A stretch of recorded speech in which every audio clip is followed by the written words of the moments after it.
Me da mucho gusto que nos volvamos a encontrar en este espacio siguiendo a Jesús en el Evangelio de Marcos. Nos encontramos en el capítulo 11, versículos del 27 al 33. Vamos a leer el pasaje y luego iremos comentando algunos detalles que encontramos de donde vamos a extraer las enseñanzas de esta ocasión. Dice así el versículo 27 en adelante. Volvieron entonces a Jerusalén y andando él en el templo, vinieron a él los principales sacerdotes, los escribas y los ancianos, y le dijeron: ¿con qué autoridad haces estas cosas? ¿Y quién te dio autoridad para hacer estas cosas? Jesús respondiendo les dijo: os haré yo también una pregunta, respondedme, y os diré con qué autoridad hago estas cosas. ¿El bautismo de Juan era del cielo o de los hombres? Respondedme. Entonces ellos discutían entre sí diciendo: si decimos del cielo, dirá, ¿por qué pues no le creísteis? Y si decimos de los hombres, pero temían al pueblo, pues todos tenían a Juan como un verdadero profeta. Así que, respondiendo, dijeron a Jesús: no sabemos. Entonces, respondiendo Jesús, les dijo: yo tampoco os digo con qué autoridad hago estas cosas. Hasta ahí el pasaje. Bueno, cuando Jesús irrumpe en el templo, demostró o demuestra la autoridad espiritual que como Mesías e Hijo de Dios tenía. Por supuesto, esto no les cayó en gracia a los principales sacerdotes, sino que pensaron en que sus prósperos negocios estaban siendo afectados y puestos en riesgo. El Señor declaró solemnemente que el templo había dejado de responder al plan de Dios para pasar al servicio de los intereses económicos de la clase sacerdotal, que lo usaba como un refugio para cometer cualquier clase de abusos. La denuncia de Jesús no les gustó. Se dieron cuenta de que su falsa religiosidad estaba siendo desenmascarada y puesta en relevancia. Este fue uno de los motivos más importantes para que buscaran cómo matarle. A partir de aquí podemos ver cómo la tensión en la relación entre Jesús y los líderes religiosos se agudiza. Y es que había en juego algo muy importante. Por un lado, la preocupación de Jesús, que estaba en que el verdadero culto a Dios y su ley habían sido abandonados. Y su misma autoridad como Mesías también era rechazada. Pero por otro lado estaban los intereses de los líderes religiosos, que como ya dijimos ponían en riesgo sus ingresos económicos y los privilegios sociales que la posición les daba. Esta situación da origen a constantes controversias entre Jesús y los gobernantes judíos. Y bueno, eso los lleva a ellos a cuestionar la autoridad de Jesús. Sí, el punto central de esta confrontación tenía que ver con el tema de la autoridad. Y este es un asunto fundamental en la vida de cada uno de nosotros, en la vida de cada persona, no solamente en la de ellos en aquel tiempo. ¿Quién tiene la autoridad final en la administración de nuestra vida? Dígame usted. ¿O quién debe obedecer a los hombres? ¿A quién deben obedecer? ¿Quién tiene la última palabra en el debate sobre cuestiones espirituales, morales o sociales? ¿Por qué los padres tienen autoridad sobre sus hijos o los esposos sobre la familia, los gobernantes sobre sus ciudadanos o los pastores sobre la iglesia, si queremos verlo de esa manera. Y es que para contestar estas preguntas necesariamente tenemos que plantearnos primeramente de dónde proviene la autoridad. Y para responder esta pregunta tenemos básicamente dos opciones. O la autoridad proviene de Dios o del hombre. Así que en el pasaje que hemos leído vemos que la única autoridad legítima y auténtica es la que proviene de Dios. Pero veamos algunos detalles. Dice que, el texto dice que cuando Jesús regresó al día siguiente al templo, los gobernantes judíos todavía estaban airados porque el día anterior habían limpiado el templo. Parece que incluso habían organizado su respuesta para el caso en que volviera a aparecer por allí. Así que cuando Jesús entró ese día en el templo, una amplia delegación del Sanedrín, el máximo órgano del gobierno judío, se enfrentó con él en un ataque formal. Los que vinieron en representación del Sanedrín fueron los principales sacerdotes, los escribas y los ancianos.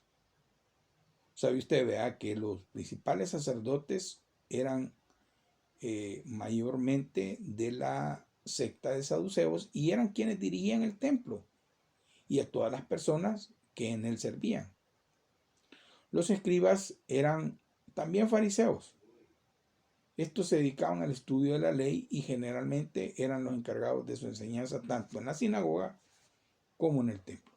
Y los ancianos, que tienen su origen en el antiguo Israel, siendo ellos los cabezas o dirigentes de cada tribu o familia. Así estaba conformado el Sanedrín. Es cierto que como dirigentes espirituales de la nación tenían la responsabilidad de mantener la rectitud dentro del templo. Así que podemos decir que en alguna manera tenían derecho a preguntar a Jesús acerca de la autoridad. Notemos primeramente que todos ellos admitían que Jesús actuaba con autoridad. Sí, eso sí no lo pueden obviar y lo podemos observar. Desde el comienzo de su ministerio, vea usted, la gente se admiraba de la autoridad con la que enseñaba y también con la autoridad con la que se enfrentaba con los demonios. Eso lo vimos al inicio, en el capítulo 1 de Marcos con el endemoniado Garadeno.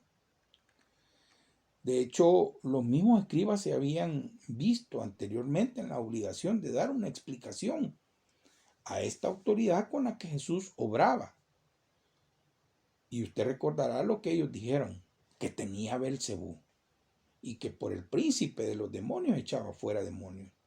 Eso lo vemos más adelante en el capítulo 3, en el versículo 22 de Marcos. Ellos habían llegado a la conclusión por qué Jesús obraba sin ninguna autorización oficial de parte del Sanedrín y sin sujetarse a ellos. Pero era ahí donde radicaba precisamente su error. Ellos no tenían ninguna capacidad para dar la autoridad al Mesías. Y es que esto solo lo podía hacer Dios. Y su misión era reconocerla por medio, oiga esto, por medio de las indicaciones de la palabra. La palabra les proporcionaba a ellos toda la fuente de información por medio de sus numerosas profecías acerca de él. Sin embargo, vemos que los dirigentes religiosos de Israel habían fracasado en su misión de reconocer al Mesías. A pesar de que habían visto las credenciales de Jesús, para muestra, Nicodemo, un destacado miembro del Sanedrín, lo había reconocido en privado. Usted recordará cuando va y le dice: Rabí, sabemos que has venido de Dios como maestro.